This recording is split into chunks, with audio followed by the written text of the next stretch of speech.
सुना रहे हैं कविता तुकांत शब्दों वाले, जिसके अंत में एक जैसी आवाज़ आए। जैसे तीन चीज़ें देखी भाई, तीन चीज़ें देखी भाई, एक डाल पर थी एक मकड़ी,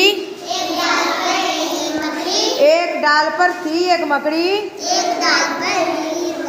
लकड़ी पर बैठी थी मकड़ी, लकड़ी पर बैठी थी मकड़ी, मकड़ी खा रही थी ककड़ी, मकड़ी खा रही थी ककड़ी।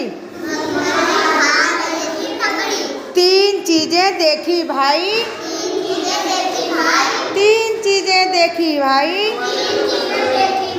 मकड़ी मकड़ी ककड़ी लकड़ी, मकड़ी ककड़ी लकड़ी। एक खेत में थी कुछ बालू, एक खेत में थी कुछ बालू, बालू पर बैठा था भालू,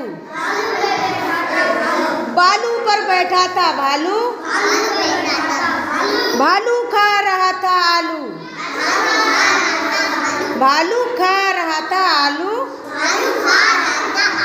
तीन चीजें देखी भाई,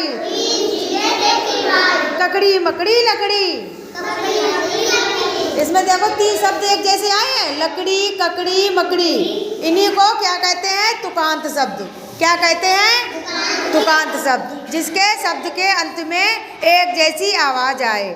ठीक।